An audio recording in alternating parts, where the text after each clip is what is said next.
नमस्कार दोस्तों, मरुवाणी राजस्थान में स्वागत है। आज हम बात करने जा रहे हैं बिहार चुनाव में आरजेडी की घटती हुई लोकप्रियता को लेकर। जैसा कि आप सबको पता ही है कि बिहार चुनाव का ऐलान हो चुका है और चुनाव की शुरुआत भी हो चुकी है। पहले चरण के लिए नामांकन की शुरुआत 10 अक्टूबर को हो चुकी है। वहीं कल यानी 13 अक्टूबर को दूसरे चरण के चुनाव के लिए भी नामांकन की प्रक्रिया शुरू हो चुकी है। पहले चूंकि नामांकन प्रक्रिया 17 अक्टूबर 2025 को समाप्त होने वाली है, वहीं दूसरे चरण की बात की जाए तो 20 अक्टूबर 2025 को दूसरे चरण की नामांकन प्रक्रिया ही समाप्त होने वाली है। बिहार में चुनाव के लिए पहले चरण की मतदान तिथि 6 नवंबर, तो वहीं दूसरे चरण के लिए 11 नवंबर मतदान की तिथि है। वहीं 14 नवंबर को मतगणना होगी। बिहार में चुनावी घोषणा होने के बाद आरजेडी की लोकप्रियता समाप्त क्यों होती जा रही है और भारतीय जनता पार्टी के साथ एनडीए को फिलहाल बिहार चुनाव में आगे क्यों बताया जा रहा है। वीडियो को शुरू करने से पहले आपसे रिक्वेस्ट है कि अगर आपने हमारे चैनल को सब्सक्राइब नहीं किया तो प्लीज सब्सक्राइब करें और वीडियो को लाइक करना बिल्कुल भी ना भूलें। तो आपको बता दें कि बिहार चुनाव का ऐलान होने से पहले आरजेडी और कांग्रेस को बिहार में लोकप्रिय पार्टी के रूप में देखा जा रहा था। ऐसे अनुमान लगाए जा रहे थे और कुछ ओपिनियन पोल बता रहे थे कि बिहार में आरजेडी और कांग्रेस की बरसों बाद वापसी हो सकती है और भारतीय जनता पार्टी के साथ एनडीए को सत्ता से बेदखल किया जा सकता है। किंतु जैसे ही बिहार में चुनावी संक्रांत होती है तो इसके साथ ही माहौल बदल जाता है और एक बार फिर एनडीए आगे दिखने लगता है। सितंबर महीने में आए कई पोल में भारतीय जनता पार्टी के साथ एनडीए को आगे दिखाया गया है। भारतीय जनता पार्टी और एनडीए को लगभग 150 सीटों के आसपास आगे दिखाया जा रहा है और कहा जा रहा है कि एनडीए की एक बार फिर वापसी होने वाली है। आरजेडी बुरी तरह से पिछड़ गई है, जो अब बहुत पीछे नजर आ रही है। जो पहले जुलाई के आसपास जब प्रियंका गांधी की रैली और राहुल गांधी की यात्रा जब बिहार में चल रही थी तो उस समय आरजेडी की लोकप्रियता बहुत तेजी से बढ़ी और साथ ही कांग्रेस की लोकप्रियता भी तेजी से बढ़ी। उस समय अनुमान लगाया जा रहा था कि इंडिया गठबंधन एक बार फिर वर्षों बाद वापस बिहार में सत्ता में आ सकता है, किंतु चुनावी संक्रांत के साथ यह सब कुछ देखने को नहीं मिल रहा है।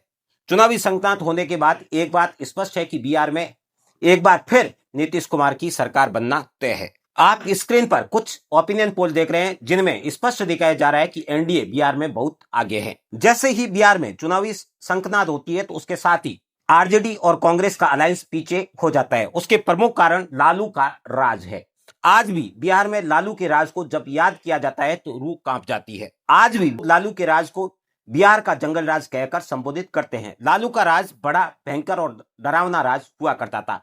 आज सोशल मीडिया पर जो बयानबाज बयान देते हैं और कहते हैं कि लालू ने एक अच्छा शासन दिया था, उन्होंने चरवा विद्यालय खोले थे, लेकिन जो सोशल मीडिया पर लालू के समर्थन में पोस्टें होती है, लालू का राज वैसा नहीं था। लालू का राज वास्तव में भयानक और डरावना था। इसी कारण उसे जंगल राज के नाम से जाना जाते हैं। उस लालू के जंगल राज के कुछ उदाहरण हम आपके सामने रखना चाहेंगे। लालू के राज में बिहार में लूट, हत्या, मर्डर तो एक नॉर्मल सा मामला हुआ करता था। रेप जैसी घटनाओं का तो कोई जिक्र भी नहीं किया जाता था, उन्हें तो सामान्य घटना ही माना जाता था। ऐसा माना जाता था कि ये तो बिहार की संस्कृति का हिस्सा है।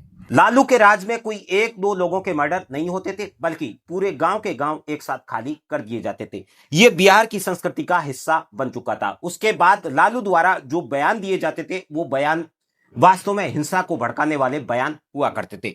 और लालू आज नहीं, उस समय 1990 के दौर में भी किसी भी हिंसा के बाद स्वयं और सरकार की जिम्मेदारी लेने की बजाय उसका अंजाम विपक्ष पर डाल देते थे। उनका हमेशा एक ही बयान होता था, यह सब कुछ राजनीतिक द्वेष की भावना से हो रहा है, उच्च जातियों का संघर्ष है। लालू हर हिंसा के बाद एक ही बयान देते थे, यह सब कुछ राजनीतिक द्वेष है, जातीय विद्वेष है, जिसके कारण ऐसा कुछ हो रहा है, दलितों को दबाया जा रहा है। किंतु आज वही लालू की पार्टी की बात की जाए तो लालू की पार्टी और साथ ही इंडिया गठबंधन दलित मुद्दों पर राजनीति करना चाहता है। इंडिया गठबंधन की पार्टियों का कहना है कि भारतीय जनता पार्टी के शासनकाल और एनडीए के शासनकाल में दलितों के साथ अच्छा व्यवहार नहीं हो रहा है। तो ऐसे में आप ये भी जानने को बेताब हो रहे होंगे कि लालू के राज में दलितों को कैसा न्याय मिलता था।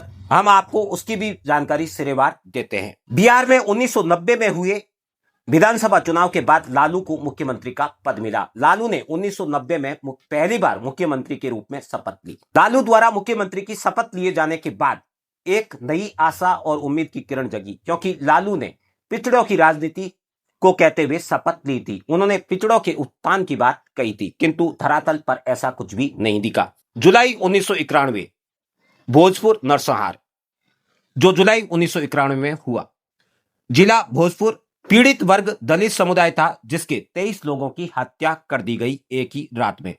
और इस घटनाक्रम के लिए जो जिम्मेदार थे वो उच्च जाति के जमींदार थे। मतदान के अधिकार और जमीन विवाद के कारण दलितों की हत्या हुई।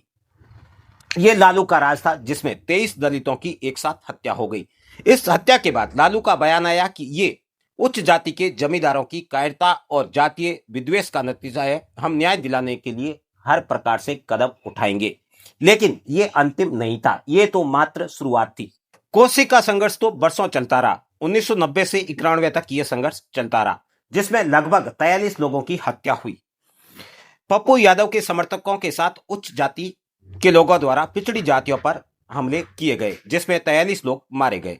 इस हमले में अधिकतर पीड़ित राजपूत और पिछड़ी जातियों के लोग हुआ करते थे। इसके बाद लालू ने कहा कि हमारे क्षेत्र में शांति बहाल करने के लिए बड़े कदम उठाए जा रहे हैं। किसी को कानून हाथ में लेने की इजाजत नहीं है, लेकिन संघर्ष यहां भी नहीं रुकता है। साल 1992 के 12 नरसंहार ने तो सबको हिलाकर ही रख दिया था, क्योंकि इस समय पीड़ित कोई दलित नहीं बल्कि भूमिहार समुदाय था, जिसके 35 लोगों की हत्या हुई।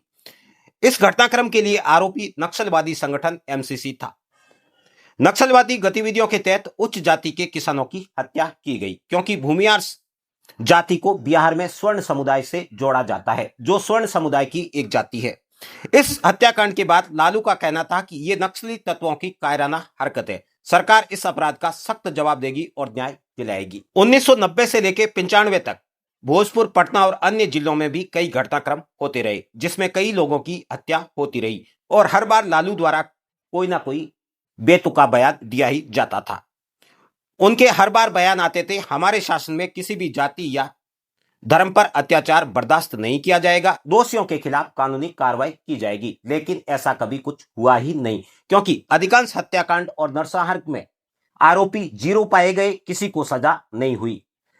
कई सारे मामले तो फाइलों में दफन हो गए। बिहार की जनता नरसंहार पर नरसंहार झेलती रही, किंतु लालू ने इस एंगल को हर बार जातिवाद के साथ जोड़ा और लालू के लिए जातिवाद एक हथियार बन गया, जिसके कारण 1995 में लालू की एक बार फिर सत्ता में वापसी हुई। किंतु इस समय लालू यादव घोटालों के आरोप में पूरी तरह से घिर चुके थे। 1995 में बिहार में चारा घोटाले के आरोप लगने शुरू हो चुके थे, जिसके चलते 1997 में लालू यादव ने मुख्यमंत्री पद से इस्तीफा दे दिया। लेकिन उन्होंने इस्तीफा देने के बाद राबड़ी देवी यानी अपनी पत्नी को बिहार का नया मुख्यमंत्री चुन दिया। लालू यादव पर लगते हुए घोटालों के आरोप के बीच भी बिहार में नरसंहार जारी रहा। 11 जुलाई 1996 को बथानी टोला यानी भोजपुर जिला बिहार में बथानी नरसंहार हुआ, जिसमें पीड़ित समुदाय दलित वर्ग था, जिसके 21 लोग यानी जिसमें पुरुष, महिलाएं और बच्चे भी शामिल थे, इनकी हत्या हुई। हत्या की जिम्मेवारी रणवीर सेना उग्रवादी संगठन द्वारा ली गई। यह हत्याकांड मजदूरी बढ़ाने की मांग और जातीय संघर्ष के कारण हुआ। इस हत्याकांड के बाद लालू का बयान आया, इस नरसंहार की कड़ी निंदा करते हैं। इसे उच्च जाति के उग्रवादियों की कायराना हरकत बताते हुए उन्होंने कहा कि यह जातीय संघर्ष का परिणाम है। इस हत्याकांड के बाद भी लालू पर घोटालों के आरोप लगातार जारी रहे, जिसके कारण बिहार में मुख्यमंत्री की नेम प्लेट बदली, लेकिन लालू यादव द्वारा जमा जमाया सिस्टम यूं ही जारी रहा। बिहार में नरसंहार का दौर जारी रहा, उसमें किसी प्रकार की गिरावट नहीं देखी गई। अब मुख्यमंत्री लालू यादव की बजाय राबड़ी देवी हो चुकी थी, किंतु लक्ष्मणपुर बातें नरसंहार इस समय 1 दिसंबर 1997 में हुआ, जिसमें दलित समुदाय के 58 लोगों की हत्या हुई। इस हत्या की जिम्मेदारी रणवीर सेना द्वारा ली गई। बताया गया कि यह हत्याकांड उच्च जाति के अपराधियों ने दलित समूह के सामूहिक कत्लेआम के कारण किया था। उनका मानना था कि दलितों ने उनके साथ विश्वासघात किया, जिसके कारण यह हत्याकांड हुआ। इस हत्याकांड के बाद लालू ने कहा कि रणवीर सेना की कायराना हरकत है, इसकी हम निंदा करते हैं, और साथ ही उन्होंने इसे एक राजनीतिक साजिश भी करार दिया। जनवरी 1999 का शंकर बिगहा नरसंहार उस समय कई अखबारों के पन्नों पर छपा, जिसके बाद लालू यादव ने कहा था कि राबड़ी देवी मुख्यमंत्री पद से इस्तीफा नहीं देगी, और उन्होंने कहा कि हमारे लोग मारे गए हैं, हमें ही जिम्मेदार ठहराया जा रहा है, वो ठीक नहीं है। उन्होंने इसके लिए केंद्र सरकार की साजिश बताया, क्योंकि 1999 में दिल्ली की सत्ता में प्रधानमंत्री अटल बिहारी वाजपेयी आ चुके थे। तो ऐसे में लालू ने अब भाजपा को ही हथियार बनाना शुरू कर दिया था। इस हत्याकांड में जहानाबाद जिले में दलित समुदाय के 22 लोग मारे गए। लालू यादव के कमजोर प्रशासन में हत्याकांड का दौर अब तेज हो चुका था। 8 फरवरी 1999 को नारायणपुर में एक नरसंहार हुआ जो जहानाबाद जिले में स्थित था। इस हत्याकांड में दलित समुदाय के 12 लोगों की हत्या हुई और जिम्मेदारी रणवीर सेना द्वारा ली गई। इस घटना के बाद लालू ने नक्सलवादी गतिविधियों का परिणाम करार देते हुए कहा कि यह हमें बदनाम करने के लिए सब कुछ किया जा रहा है। अब शताब्दी बदल चुकी थी। भारत समेत पूरी दुनिया 20वीं शताब्दी से 21वीं शताब्दी में आ चुकी थी, लेकिन बिहार में जंगल राज कायम था। साल 2000 में आपसर नवादा जिले में घटना हुई जिसे आपसर नरसंहार के रूप में जाना जाता है। इसमें भूमियार समुदाय के 12 लोगों की हत्या हुई। भूमियार समुदाय स्वर्ण वर्ग से आता है। इस घटनाक्रम के बाद लालू ने इसे जातीय संघर्ष और राजनीतिक साजिश कहते हुए कहा कि हमला उनके शासन को अस्थिर करने के लिए किया है। इस हमले की जिम्मेदारी कुर्मी समुदाय द्वारा ली गई। साल 2000 में ही मियापुर नरसंहार ने तो सबको हिलाकर ही रख दिया था। यहां यादव और दलित समुदाय के 22 लोगों की हत्या हुई जिसमें पुरुष और महिलाएं भी शामिल थी। इस घटना की जिम्मेदारी रणवीर सेना ने ही ली थी। इस घटनाक्रम के बाद लालू ने कहा कि यह जातीय संघर्ष और राजनीतिक साजिश है जिसके कारण उन्हें बदनाम किया जा रहा है। अब बिहार में माहौल बदल चुका था। नीतीश कुमार के नाम पर बहुमत आना शुरू हो चुका था। नीतीश कुमार और भारतीय जनता पार्टी एनडीए के रूप में बिहार में मुख्यमंत्री बनाने लगी। बिहार में बदलाव शुरू हो चुका था।